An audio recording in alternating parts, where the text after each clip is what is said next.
Shalom frères et sœurs, dans l'espérance que vous allez bien, je vous présente mes salutations de la part de notre Dieu. C'est le prophète Triomphe Maz pour vous parler de ce que la découverte de la parole vivante. Béni soit notre Seigneur parce qu'il nous donne ce moment. Béni soit celui qui a envoyé sa parole et ses serviteurs, afin de transmettre la connaissance aux enfants de Dieu, pour que le peuple de Dieu puisse ressembler à Christ, pour que nous puissions perfectionner les saints au nom de Jésus-Christ. Amen. Bienvenue à toute personne qui appuie sur la vidéo pour suivre ce que la vidéo est en train de dire.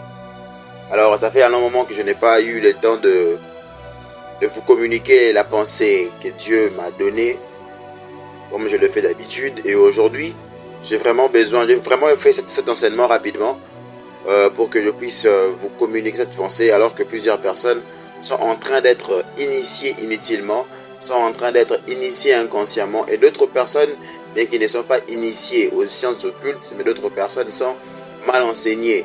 Et un mauvais enseignement fera en sorte que nous puissions rater la vie du Seigneur, que nous puissions rater l'enlèvement.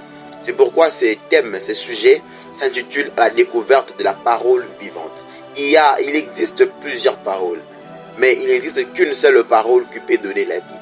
Il existe plusieurs chemins, mais il n'y a qu'un seul chemin qui amène à Dieu.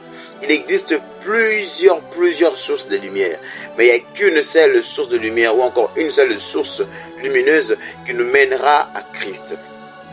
Alors j'aimerais que très rapidement nous puissions prendre le livre de Psaume chapitre 56, le verset 11. Il est écrit « Je me glorifierai en Dieu, en sa parole, je me glorifierai en Éternel, en sa parole. » L'homme de Dieu est en train d'écrire, il dit que lui, en réalité, il ne va pas se glorifier par rapport à ses propres efforts, non plus par rapport à son intelligence, non plus par rapport à ce qu'il possède par ses avoirs. Mais il dit qu'il va se glorifier dans la parole de Dieu, en la parole de l'Éternel. Mais la question qu'on doit se poser, c'est d'ailleurs ce que nous allons traiter tout au long de cet enseignement, c'est de savoir qu'est-ce qu'on peut attendre, qu'est-ce qu'on sous-entend par la parole vivante. Qu'est-ce qu'on peut s'entendre par la parole vivante? Et à la deuxième partie, nous parlerons très certainement de comment est-ce qu'on peut bénéficier des grâces de cette parole. Accrochez-vous, nous allons commencer.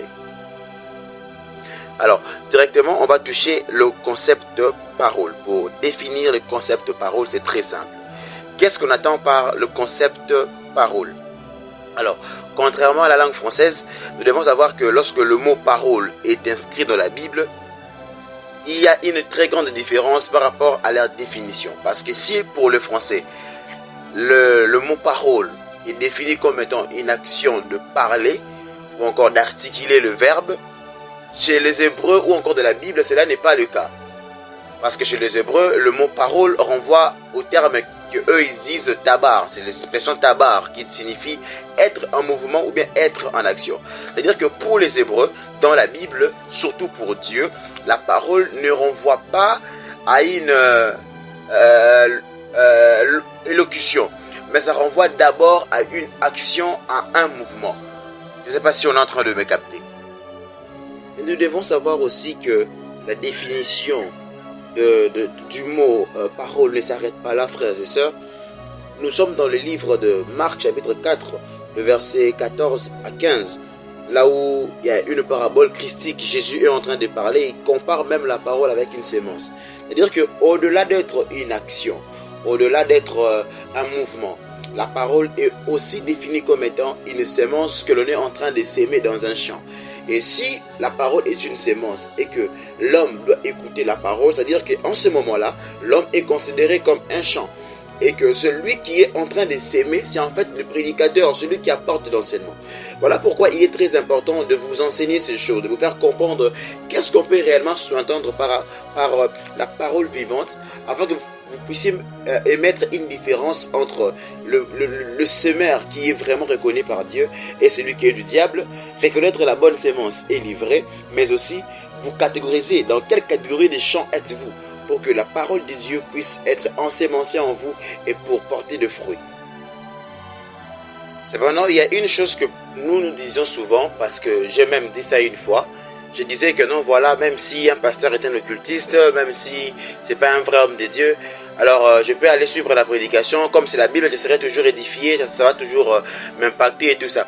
Alors, vous devez savoir une chose, j'ai fini par comprendre, d'ailleurs j'ai écrit ça parmi les citations, j'ai dit, toute parole, bonne ou mauvaise soit-elle, a pour objectif l'impactation dans votre vie. C'est-à-dire que toute parole que vous écoutez, qu'elle soit bonne ou mauvaise, maquillée ou non maquillée, la vraie version de la parole, la vraie spiritualité de la parole, c'est en fait ça ce qui va vous impacter. Autrement dit, un pasteur peut te dire sois béni, mais si dans son cœur il ne confesse pas ce qu'il dit, c'est-à-dire que la parole a été maquillée, et autrement dit, le résultat ce n'est pas ce que le pasteur a été prononcé, mais ce que le cœur de l'homme de Dieu a dit. Voilà pourquoi il est très important de faire une différence entre la parole vivante et la parole des œuvres mortes.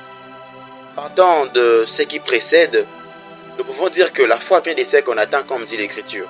Et si la foi vient des ceux qu'on attend, alors nous devons vous enseigner ces choses pour faire comprendre que toute parole n'est pas une parole à écouter ou une parole à mettre dans son cœur par rapport à ce que la parole peut apporter, imprégné même dans votre foi.